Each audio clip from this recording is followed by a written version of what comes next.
Hey everyone, it's Ari Santiago, and welcome to a highlight episode of the Made in America podcast.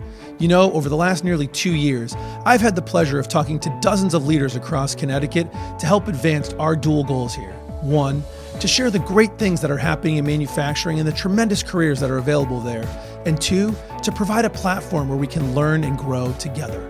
One of the things we've heard over and over again from all these leaders is about the great organizations that exist in this state, whether it's peer organizations, technology support, lean, and so many others. Over and over again, people have talked about these great organizations and how it's helped advance their business. We hope you enjoy this highlight episode and seek out these organizations so they can help your business learn and grow as well.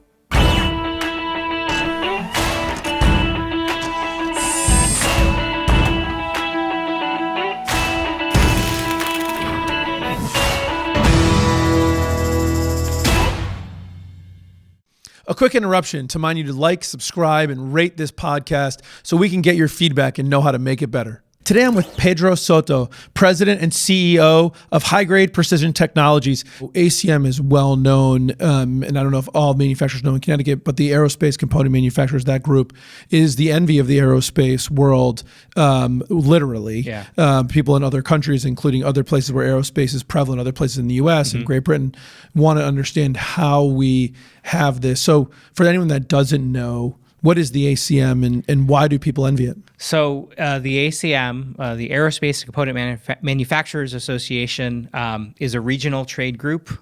We're focused in Connecticut and Western Massachusetts, also known as Aerospace Alley. But we are I think we're 115 member companies. And we consist of everything from, small machine shops to some of the larger tier one suppliers. And we run the gamut from, 10 person to 500 person companies, mostly, in that kind of smaller business area. But we consist of a whole bunch of supply chain companies for aerospace. We collaborate. We have monthly meetings. We have trade shows. But it's a fantastic trade organization, which I think we had our 20th anniversary. I think it started with a group of 8 companies. And I think they really said, look, if we can start collaborating and working together, our competition isn't, while we are competitors, our competition is the rest of the world, right? So if we can collaborate and learn about best practices and help each other out and kind of support each other, then we are we're stronger together than if we're constantly trying to beat each other up over, pulling business away from each other. It's been very successful and impressive. Yeah. Other people that have been on the podcast have talked and raved about it. And I had the privilege of being at the trade show last year, and I know a number of the member companies. And I think what's been so unique, I think, and you touched on it right there, is that it's competitors, but it's like, I don't know what the right, how you combine competition and cooperation into one word. Right. But I think people might be surprised to know that, they'll have events at someone's shop and you can come in and see what they're doing. And there's real open conversation about how things are doing and sort of that race to the top mentality. How can we work together? And there's classes that will come in and, train you on various compliances you need to know about, whether it's ITAR or, cybersecurity compliance. And there's lean process trainings and how to deal with push outs and, pay delays. And I mean, it's just amazing. Yeah. I mean, the group itself basically tries to tackle the issues that we're all dealing with and figure out ways collaboratively how to deal with that. I think the big push as well, which I think, has Paul's stamp on it, and certainly is important for the ACM, is education and training the next generation workforce. And I think that's been one of our big successes is helping, drive curriculum change, helping, at the community college level, sort of kind of help point them in the right direction, talking to high schools. I mean, our trade show, the Workforce Opportunity Fair had, 1,100 kids who were exposed to supply chain manufacturing, and hopefully a few of them were like, oh, wow, that's what I want to do. I'm here with Tim Backus from Harcon Chrome. And what I can tell you about Connecticut is I don't think there's another region in the world that has the aerospace expertise that we have. In the world. I just want to repeat that in for the world, podcast. in the world. And I say that I say that from the standpoint and being a little bit jaded from the standpoint of being highly involved with our local cluster group, the aerospace components manufacturers. And I'd be remiss by not mentioning them because they're an amazing organization that has grown to probably, I don't know, 140, I think. Is it? I don't remember what the number is now. I think it's 140. But and every one of those companies collaborate, work together to continue to grow the aerospace market here in Connecticut, and the expertise that each one of these companies has and how they fit in with their little niche of the aerospace industry. I don't think you find that in such a concentrated location anywhere in the world. There's not another group like ACM anywhere. There's other similar ones, sure, but with the impact and the effect that the ACM has here, it's huge. So what Connecticut has to offer the aerospace industry is really second to none, in my opinion, from anywhere else. I'm here this week with Jamison Scott, Executive Vice President of Air Handling Systems and the Executive Director of the New Haven Manufacturing Association. What do you think NHMA brings to the manufacturing landscape in Connecticut, and how does it help Connecticut manufacturers kind of in general? So there's three main things that we do. We do programming, we do economic development through our Government Affairs Committee, and we do a lot of workforce development. So those are the three main pillars of the association. We certainly, care about our members, and we want to continue to grow the organization to get members. And so when we talk about NHMA, it used to be the New Haven Manufacturers Association, founded in 1913, actually as the Employers Association of New Haven County. The landscape is much different today. So we're actually strategically getting away from calling ourselves New Haven Manufacturers Association because we really are a statewide manufacturing association. We have members throughout the entire state, primarily Southern Connecticut, but because of the value we're providing, we're finding more and more manufacturers joining us from throughout the state. Programming wise, we used to always do our programs in downtown New Haven. Again, strategically, that's not a good thing if you want to reach a broad customer base. So we're moving our programs throughout pretty much throughout the entire state. Greater Bridgeport area, we have a large group of members up the 91 corridor over to the shoreline. We're doing tours throughout the entire state. So that lets members, be able to reach us much more easily. Programming is everything from plant tours to our Millennials in Manufacturing series we're doing. We had a networking event last night where we had over 75 people join us. So we're very strong in programming. The other part of it is the government affairs. Government affairs used to be legislative. Legislative was primarily, just working with the folks in Hartford. But we do a lot more with that. A lot more than that. We work on the local level with mayors and first selectmen. We work with most of the economic development directors in our region. On the state level, we certainly work with the folks in the state, the legislature, the reps, the senators. We work with the governor's office and the various commissioners from DOL to DRS to DCD and some of the other ones, education. And then on the federal level, we work with our Congress, whether it's Representative Himes, Representative DeLauro, work with them regularly. And then on the Senate side, along with yourself being on Senator Murphy's Manufacturing Council, I go to D.C., I'd say at least twice a year, if not more, with various groups supporting whether it's workforce issues, whether it's manufacturing related issues. And then the third part of it is the workforce development side. And I like to say we focus on K through career. So everything from the elementary level, the middle schools, the high schools, today being manufacturing day. I was started my day at 7:30 at Amity High School, talking to about 50 students about careers in manufacturing. And then at 9, I went over to Hamden High School, addressed the Hamden Engineering Career Academy students, 35 students in there. We'll circle back and talk about that in a minute. And then we work with the community colleges. We work with the colleges and universities. I was at UConn, their innovation center on Wednesday. Cool. That place is awesome. Yeah, it's very cool what they're doing up there. There's no doubt about that. Workforce really, again, K through career and everything in between. I'm with Marcy Minnick, CEO of Excello Tool Engineering and Manufacturing. So we ran into each other at Manufacturer CT. We used to be called the NHMA. Right. How long have you guys been involved in Manufacturer CT? So I've been a member of Manufacturer CT for 4 years. I went on the board 2 years ago, and now I'm the vice president of it. So it's been an amazing organization that I've gotten involved in. It certainly has educated me and put me in touch with so many great resources and great people that are like-minded, that are all kind of having the same issues or same ideas. And I would encourage anybody who's in this manufacturing industry to jump on board, because it's really a great resource. Having been in the business for so long, and Excello being in business for so long in Connecticut, why so long before you guys kind of got involved in one of the manufacturing groups? I didn't know about it. My accountant actually, showed up, and he was a member of it and just said, you really need to get involved in this. You really need to get involved in this. I mean, over the last 4 years, it has grown tremendously, right? And we've had a brand change, and we're strategizing to go statewide. So it's changing. But I also think that, it's diversified. I think if you probably walked in 8 years ago to manufacturing, NHMA, there probably would have been a whole different demographic of people there that you would find now. There's so many organizations that are, suited for who I was in the industry. I was young. I came into manufacturing at 30 years old, 28 years old, whatever it may be. And I'm a woman. Right. So I kind of was not the norm. And now I'm finding that I am. I've met a tremendous amount of really powerful, strong manufacturing women throughout that organization. Some young, the next generation.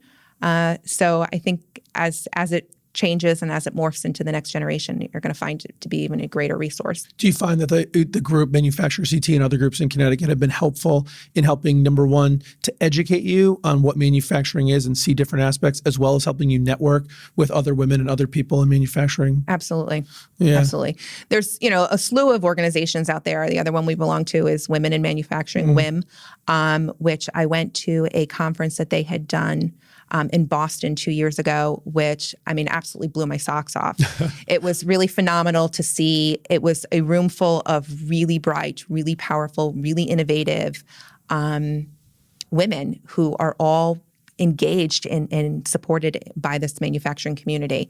So I would like to take every single young woman or transitional woman who wants to get into this industry to these events and just show them, this is, you can be STEM, you can be coding, you can be anything you want. You can get your hands dirty. It is out there, and we are just as powerful and strong and innovative as anybody else in our industry. I'm with Jill Mayer, CEO of Beat Industries. So let's talk a little about NHMA. I think trade associations are great, and you've been super involved in NHMA. So you have a limited amount of time and a lot of places you can put that time, and you've decided to put some of it with NHMA. So talk about why. I was telling the executive director this the other day. My father forced me to do it. I said, Dad, I'm not ready right now. When I moved into his role, I said, I'm not ready right now. Can I first get myself settled? No, this is going to be important. This is going to help you make connections. This is going to help you. And so I got on the board, and I thought, what can I offer? This is, I'll just listen, And after some listening and meetings, I'm the type of person where after listening, I have a few things to say. I have a few things to add. No, you don't say. Just try to shut me up. That's Just right. try. And then so I spoke up with an opinion about how I thought something should be done. And the response was, well, that would be great if you could lead up that effort. And I was like, shoot, I walked right into that one. So if you have an opinion about how things should go, and you want to change things, and you go to the NHMA, chances are you're going to be the one leading that particular initiative. And I think that's kind of cool, because it's like, cool. Look, great, we agree with you. We need help. Step in and help. And so as soon as I got involved in helping with an initiative or whatever it was, I was hooked after that, because there's a need there, and there's a real community there. There's a community that's not there anymore that is there with manufacturing associations. So thinking about your time at NHMA and thinking about what you or other manufacturer who's thinking about joining and what they might get out of it, well, what do you get out of it? When you look at it, what's kind of the couple of things that you feel like, man, I'm investing my time and this is what I'm getting in return? So I really stay ahead of trends and what's going on in the industry. I don't have a lot of time to spend reading news articles. So that's kind of my plug for that. And then the other piece is colleagues in the NHMA, other manufacturers, talking about, issues that I have? And do you have a similar issue? I mean, you have nobody to bounce those ideas off of. And also, I can't talk to every employee about all of my concerns. Sometimes it's nice to talk to someone at your level about the concerns that you have, and are you seeing the same thing, and what are you doing, and how. So there's a lot of best practice sharing that I think is really underrated, because you could get help. There's 5 things to try, right? Your colleagues could say, well, I tried this, check this one out. So it's almost like you can shorten the time frame that you get to the right answer with things like that, I believe. So it's been a great network of support for me. I'm with Cindy Zoldi, who's the executive director of SMA and the chairman of WIM. But just real quickly, what does someone get by being a member of the SMA? Like, just give a quick little pitch of like someone's watching this and thinking, should I be a member of SMA? Like, how do I know if I'm the right person to be an SMA, and what do I get from joining? Right. Well, my elevator speech changes because, what we're looking to do always changes. But what I can say that the SMA does is, listen, you have me who's out there. Right. I'm out there. I'm representing you. I'm giving you everything that I can to help you be successful in the state of Connecticut. We have a lobbyist. The lobbyist helps navigate things. We have ties to the technical schools. If you're looking for a student, you could certainly use me as somebody who can help you leverage getting the right person into your shop. We have networking opportunities. We have a bunch of silly but fun benefits, like Palace Theater in Waterbury. You get reduced tickets prices for being an SMA member. So, I mean, that's kind of exciting. We've got new things coming down the pike in 2020 that we're looking at right now. That's going to be a huge benefit to members. I mean, I don't want to reveal too much of that because it's still in development, but it could be potentially a game changer for what it is that we offer potential members. But I think if you're an engaged person who has a manufacturing facility, or if you are somebody that can be an associate member that actually supports the manufacturing community and just wants to get to know local manufacturers, what they do, how they do it, then the SMA is a really great resource. I mean, we bring in 100 people on a Monday night for a dinner meeting. I don't know any other group that does that. Today, I'm with Karen McWhirt, president of Prospect Machine Products, who also happens to be a former executive director of SMA. As a former executive director to SMA and an SMA member now, can you, I guess first, why don't we tell people what SMA is in case anybody doesn't know? Let's start. Smaller Manufacturers Association of Connecticut. It is a business group focused solely for manufacturers. That isn't to say that all of our members are manufacturers, but the bylaws do require that to be the majority of the membership.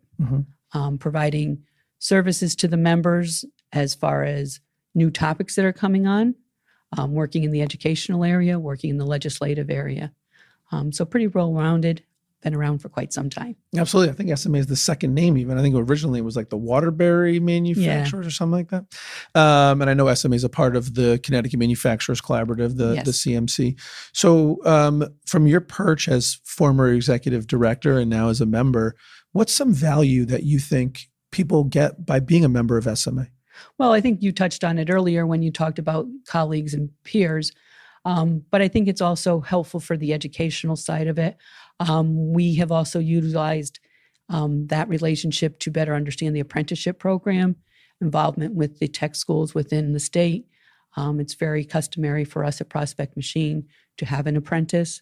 A lot of them start when they can start at 16. It's a work-based program.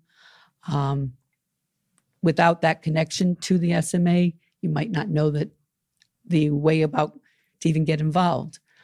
Because SMA stays in touch with those schools, you have that win-win both for the members as well as for the students. So yeah, super critical. And listen, I personally have benefited in my life and in my career immensely, not just in the success I've had in business, but so many personal relationships and personal assistance that I've gotten through peer relationships and peer groups that I've been in. So I'm a big fan. So maybe just quickly you could give a pitch for someone who isn't a member of, their local manufacturers association or whatever. Like, why should someone join? Why should they take their time and their money and put it in that area? It's worthwhile. It's going to pay you back tenfold. There's almost too many elements that you could gain from joining, without sounding cliche.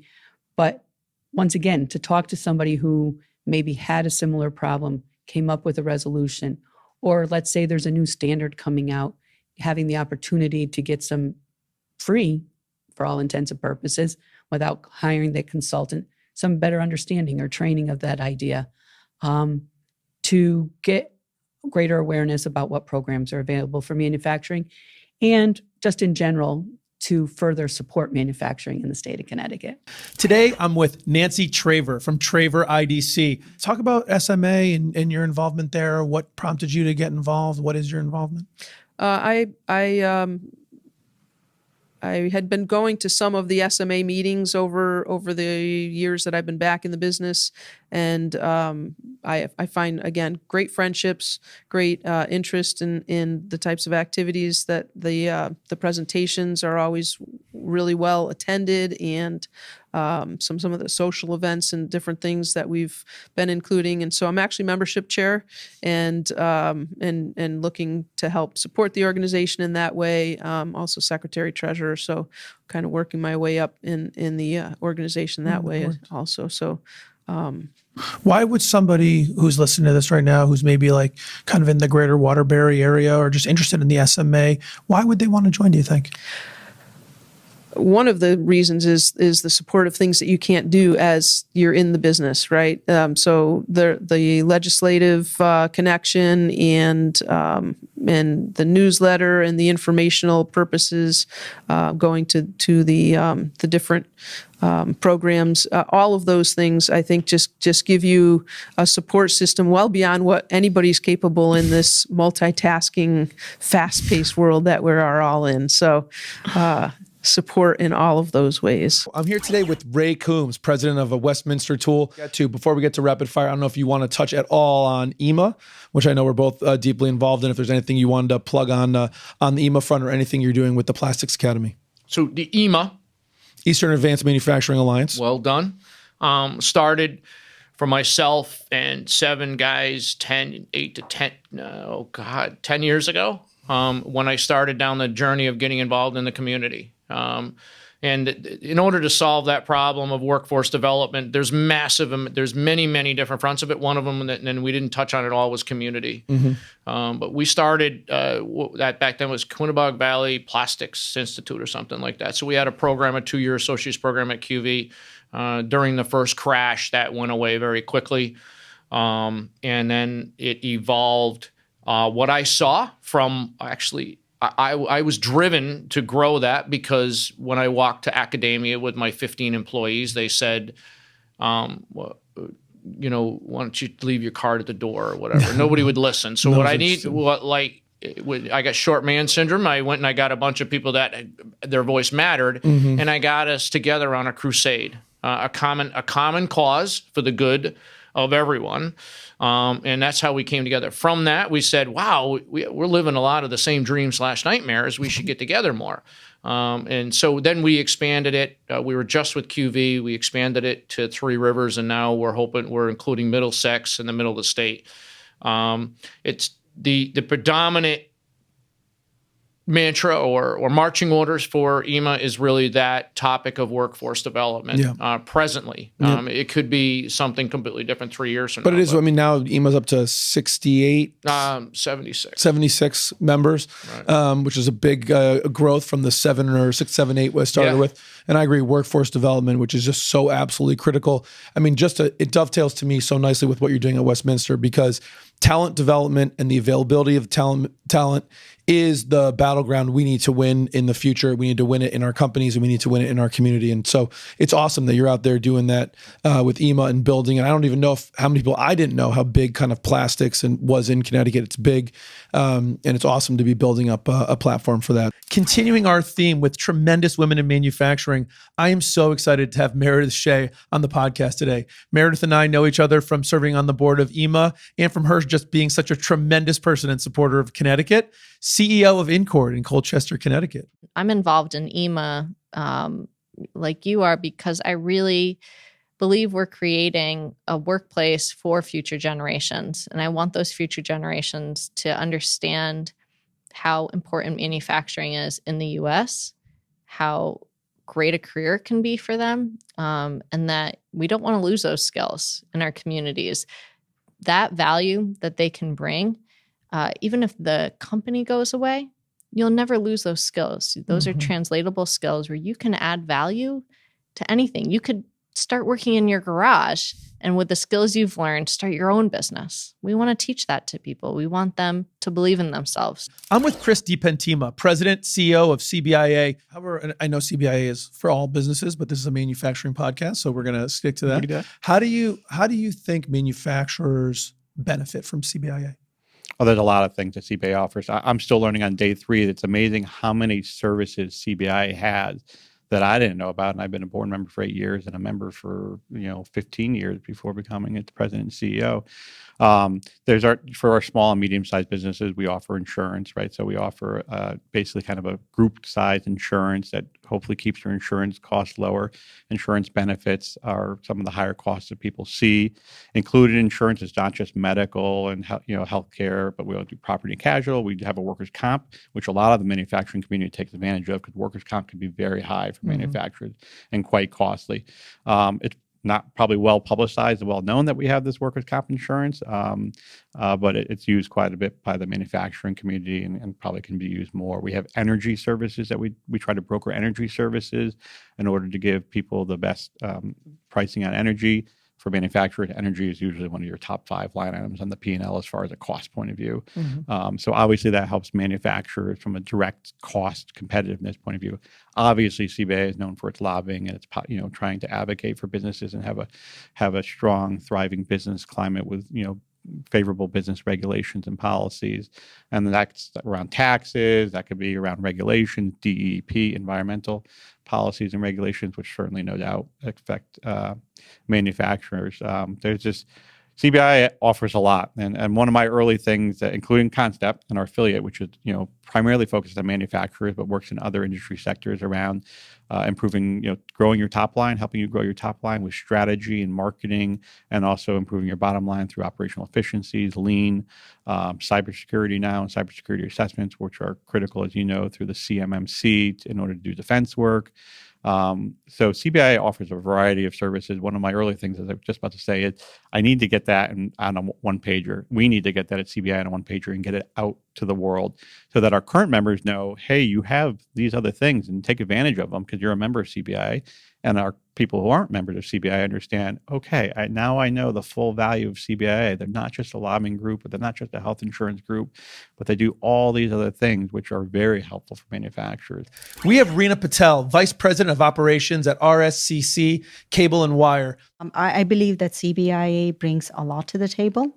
I've learned that when it comes to advocacy at the state capitol, we basically are the voice. We have influence on promoting globally competitive agenda from that perspective. When it comes to public policies, we have a voice in that. The more companies, well, that's one. 2, CBI also offers a range of products and services. So you start from anywhere from insurance, benefits to the employees, HR-related things. The very popular one, and I have used it several times myself through different companies, is the energy purchase program. So in this deregulated state, it's, make sure that you're getting competitive rate. And CBI does an excellent job at that as well. And I tell you that all that only increased that game for us with the additional game changer there was CONNSTEP. Yeah. So the collaboration with CONNSTEP has been extremely successful one. It's a great CBI has been a long history of being so helpful for manufacturers. Absolutely. And not just for the manufacturers, but from a lean standpoint, CONNSTEP is all about manufacturing. But when we think about CBIA membership, I would say about 50% of, a little over 50% of our membership comes from employees, businesses that has employees from 1 to 10 employees. About 40 or more percent, another one from like 10 to 50 or something. So when you think about small businesses, we are there for small businesses. They are able to pick up the phone and say, hey, I need some HR support, legal support, whatever that may be.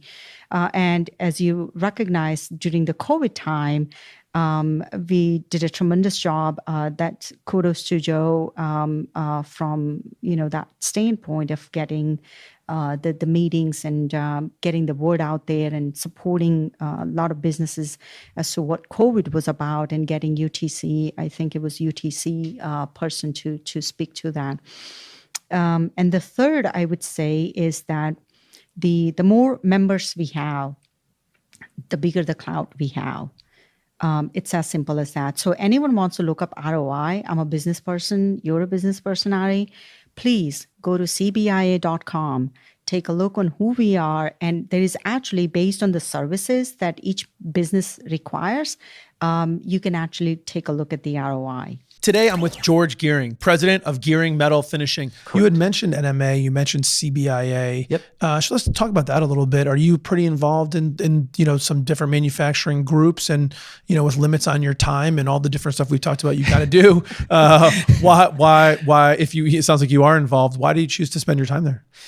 I'm not as involved as I'd like to be. I'm not on any boards or anything, but we certainly look to CBIA on a lot of our big business decisions, anywhere from when to take those holidays and what days to do that, all the way up to environmental or financial, COVID, and anything that has a major impact, looking to see what other people are doing, or, hey, here's a recommendation on how to do it.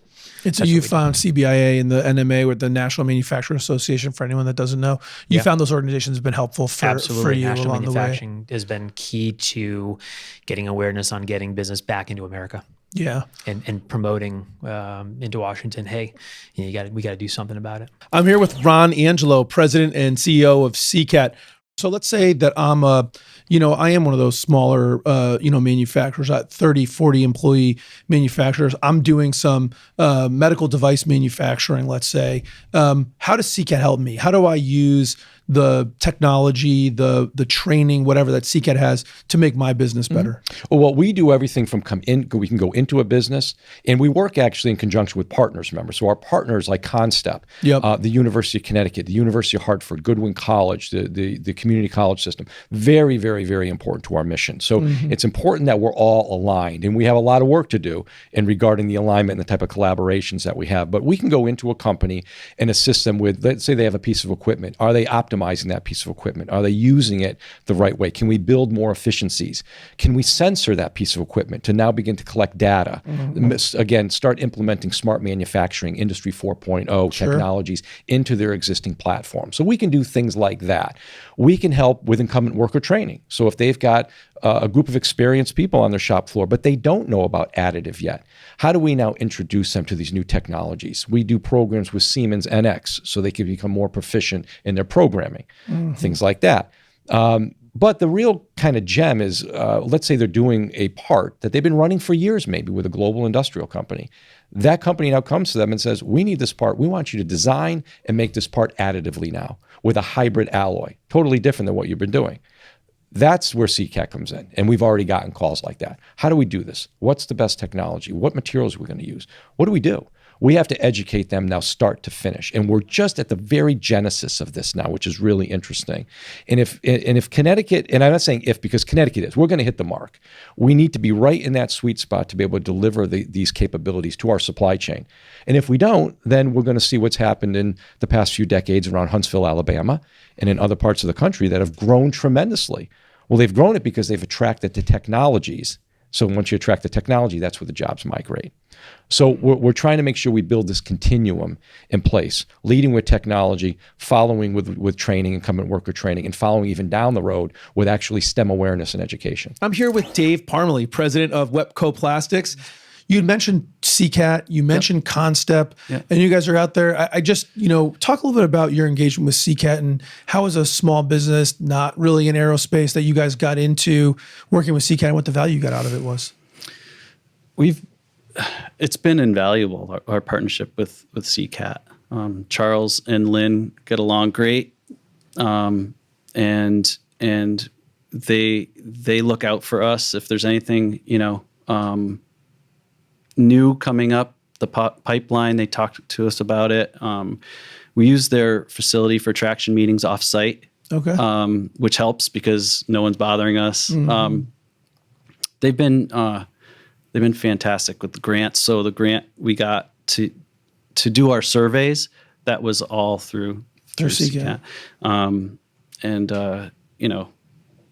I can't say enough about CCAT. Yeah, that's fantastic. And you mentioned CONNSTEP too, and that was CONNSTEP has been a big thing amazing on your lean journey. Yep. They got us involved. They showed us the way, and we started drinking the Kool-Aid. And now they've through the training that we've taken with them, we're empowered to do it on our own now, which is really cool. I'm with Dean Caccaro, Vice President of Operations at Zendex Tool. So let's talk about that technology a little bit. That's exciting. So, so robotic welding. Talk about that, man. How'd you get into it? Again, it's crazy, but I'm not trying to I don't work for CONNSTEP, I'm not a CONNSTEP rep, but the same guy was like, hey, there's also this CCAT program where, you can get funding for equipment.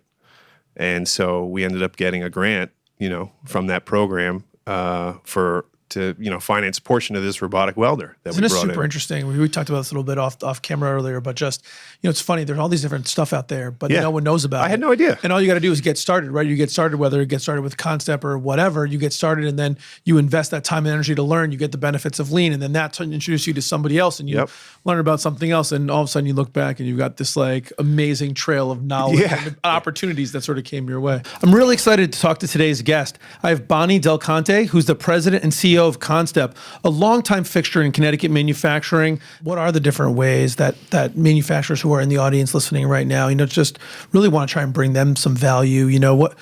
How would they go about engaging in CONNSTEP? Talk a little bit about that and what they could see in a value in their business, what the outcomes they could expect are. Sure. Well, maybe I'll talk about our business model a little bit first, so that would help. We service the entire state of Connecticut. We have a business development team, and we're by district, and they're calling on our manufacturing base all the time. They're either calling by just calling into the companies and saying, do you know we're out here? Stopping by. And then there's our existing clients that they keep repurposing what we do and keep being a trusted advisor. In order to reach us, if someone's not going out doing that, we also have someone that does calls, lead generation, to let them know we're out there. We have our website, and we try to make things simple where our products are in 3 different buckets. They're in growth services, which include technology, as I mentioned before, or getting new markets, new leads, how to get a new product developed and out to market, some top line to get people, because everybody... So it's called gross services? Growth services. So we'll bucket those in the growth services. We partner with other MEP centers that have stronger suits. We're all known for different things throughout the network, which makes us a great network because we can call... What are we known for in Connecticut? Well, unfortunately... And fortunately, we're still heavily based on continuous improvement with a message through our system that all centers need to be going into technology. So we're balancing both of them. Right.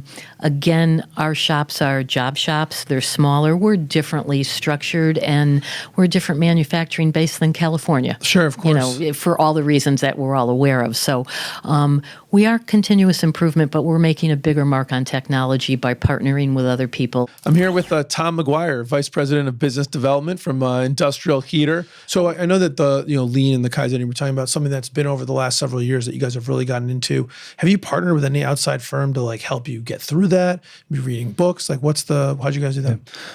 So CONNSTEP is just a great change agent in the state. We sent, myself included, a couple of us to their certification champion, was a continuous improvement champion course that they run, which I would highly recommend to anybody out there. They also do what's called a Prime event, and they'll come in and they'll run Kaizens with you. Yep. And that's kind of where we got our inspiration and we started to see the light. Made in America with Ari Santiago is brought to you by IT Direct. As always, thank you so much for tuning in and spending some time with me today. You know, my goal is to help build a community where we can learn and grow together. Your input, feedback, and engagement is critical to making that happen. Please do comment, like, and subscribe so more and more people can hear what we're doing and join our community of growth and success. Thanks so much for tuning in. Talk to you again soon.